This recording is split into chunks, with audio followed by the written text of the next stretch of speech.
तो आपसे कनेक्ट कर सकती हूँ। यहीं की हूँ, मध्य प्रदेश की। सबसे पहले तो ये कहूँगी कि मैंने कैसे शुरुआत की, या स्कूल में थोड़ा सा दिमाग में था। तो हाँ, स्कूल में थोड़ा सा कहीं सोचा था, कहीं शायद पढ़ लिया होगा, कहीं सुन लिया होगा कि नहीं IAS ऑफिसर नाम की कोई चीज़ होती है।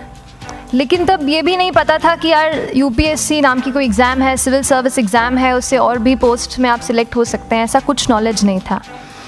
जब मैं अपने कॉलेज लेवल में आई, जब कॉलेज में एडमिशन लिया, मैंने भोपाल से ही प्राइवेट इंजीनियरिंग कॉलेज से केमिकल इंजीनियरिंग किया है।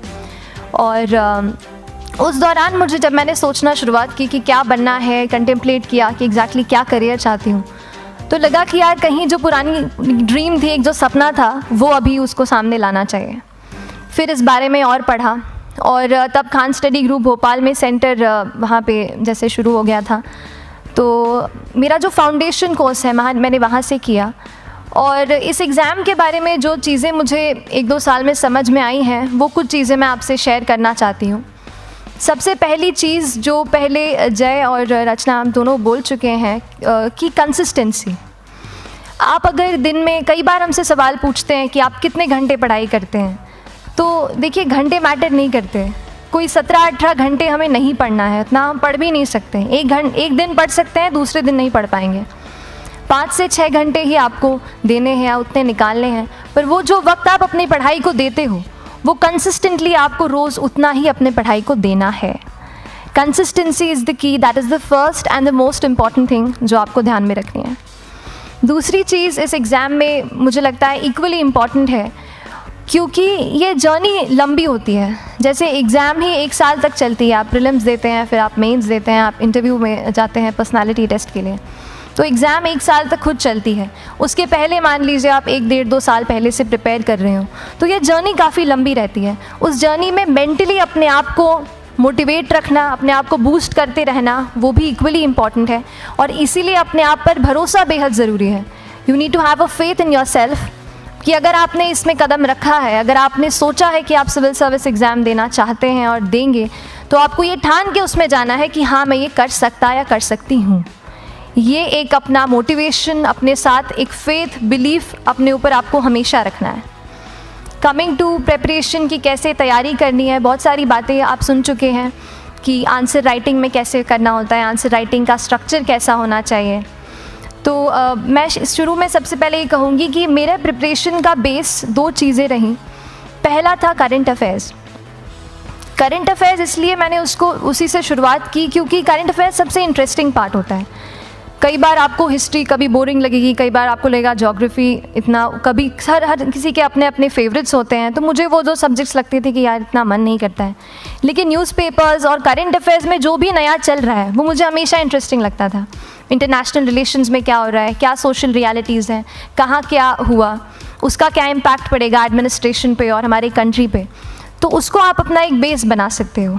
आप करंट अफेयर्स बेस्ड प्रिपरेशन कर सकते हैं, इसलिए भी क्योंकि अगर आप मेंस एग्ज़ाम देखेंगे तो काफ़ी डायनामिज्म आ गया है। केवल प्रीलिम्स में नहीं, बल्कि जनरल स्टडीज़ पेपर 2, पेपर 3 में भी आप देखेंगे कई सारे ऐसे सवाल हैं जो करंट इवेंट्स से इंस्पायर्ड होते हैं, उन पे बेस्ड रहते हैं। तो जब आप न्यूज़पेपर बेस्ड, करंट बेस्ड पढ़ाई करते हैं तो वो आपका प्रिपरेशन वहाँ से भी कवर हो सकता है। दूसरी जो चीज़ मैंने जिस पे बहुत फोकस किया वो थी आंसर राइटिंग। तो आंसर राइटिंग का, जैसे खान सर बता रहे थे कि आंसर राइटिंग की प्रैक्टिस बहुत की, तो उसके पीछे मेरा ये था कि जब मैं हमेशा प्रीलिम्स का कोई भी पेपर टेस्ट देती थी, हम मॉक टेस्ट देते हैं, तो मॉक टेस्ट देती थी तो हमेशा मेरे मार्क्स करीब 90 to 110, 120, इससे ऊपर मेरे कभी मार्क्स नहीं जाते थे।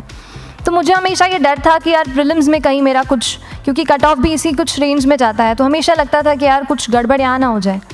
लेकिन जब मैंने आंसर राइटिंग की और मेंस एग्ज़ाम के बारे में जाना, तब मुझे लगा कि आंसर राइटिंग एक ऐसी चीज़ है, मेंस एक ऐसा फेज़ है सिविल सर्विस एग्ज़ाम का जहाँ पे आप अच्छे से तैयारी कर सकते हैं। And if you have written the answers, if you know कि you have covered the points well, if you have included उसमें कुछ आपने facts, international reports, government schemes, आपने कुछ ऐसे उसमें सॉल्व भी डाला है, तो जो रिज़ल्ट आएगा वो सेटिस्फैक्ट्री ही आएगा, अच्छा ही आएगा।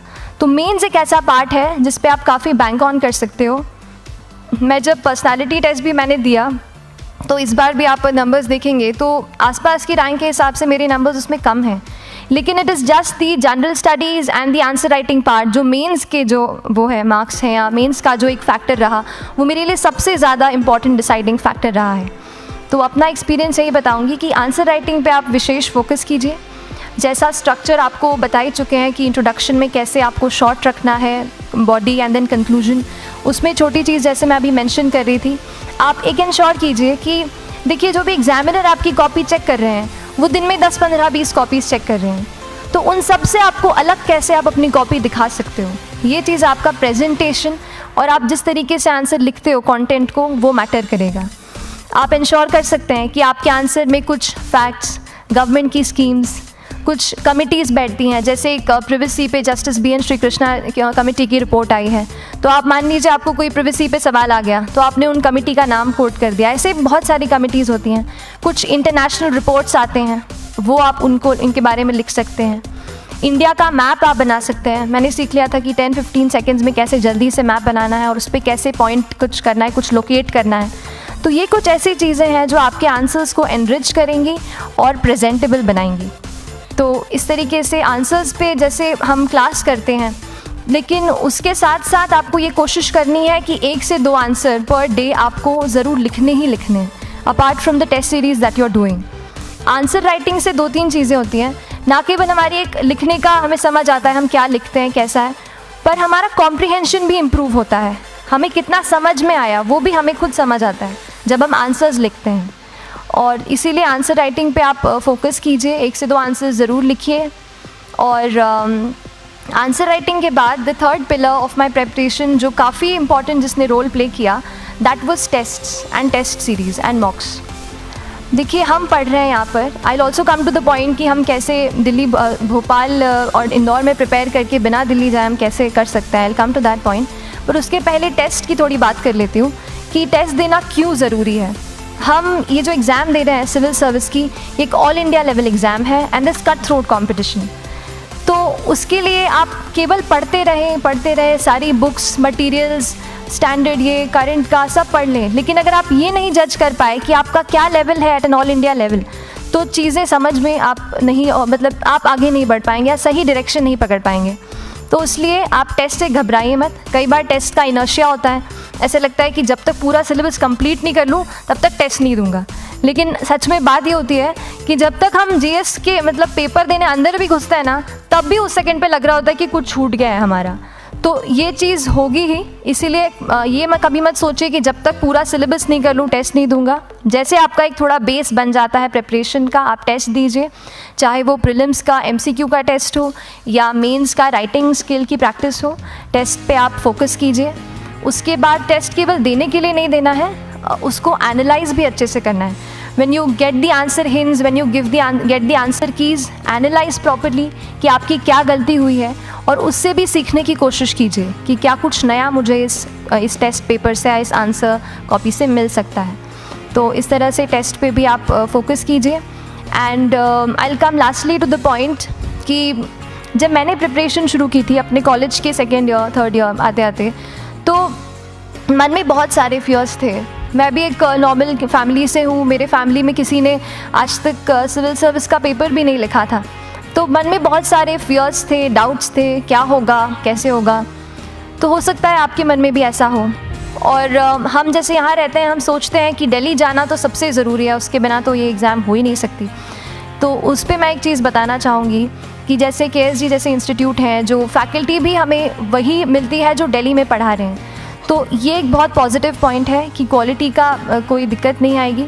बस एक चीज़ है, आप ज्वाइन करते हैं class, that will only provide you a direction. वो आपका रास्ता दिखा सकते हैं आपको कि इस रास्ते पर आपको चलना है, लेकिन चलना उस रास्ते पे आपको खुद है।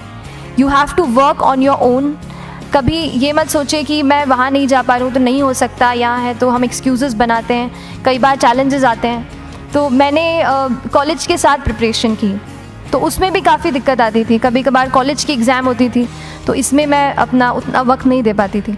तो उस मोमेंट पे फिर प्लानिंग ने मुझे बहुत हेल्प किया कि हम किस तरीके से अपने कॉलेज के एग्ज़ाम के लिए प्लान कर लें। जैसे मैंने इंजीनियरिंग की है और मुझे पता है कि हम इंजीनियर्स 1 महीने से ज़्यादा पहले से पढ़ते नहीं हैं। पढ़ते हैं क्या?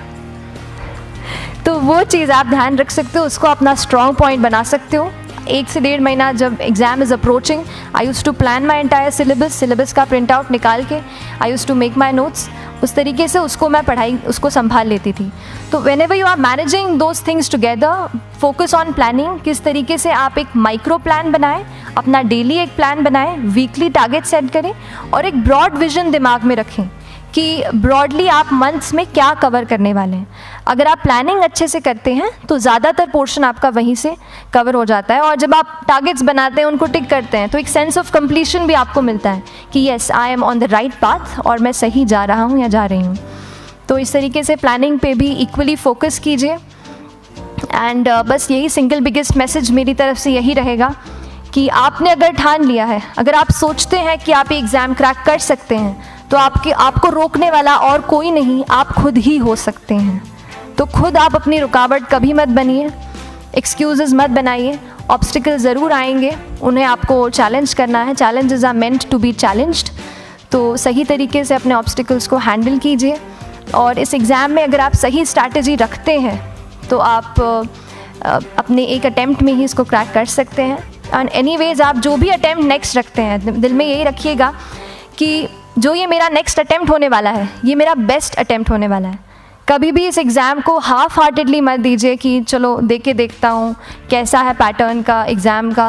अगर एग्ज़ाम का पैटर्न देखना है ना, तो घर पे 3 घंटा टाइम लगा के एग्ज़ाम दे दो, बस केवल पैटर्न देखने के लिए एग्ज़ाम अटैम्प्ट मत कीजिए। जब आप एग्ज़ामिनेशन हॉल में जा रहे हैं या कोई अटैम्प्ट आपने सेट किया है, तो अपना सब कुछ उस एग्ज़ाम को दीजिए, अपना टाइम, एनर्जी, फोकस, जितना भी करेक्ट आप उसमें पॉजिटिविटी डाल सकते हैं उसको दीजिए, एंड पूरी तैयारी के साथ ही इस पेपर को दीजिए, and I am sure that you will succeed.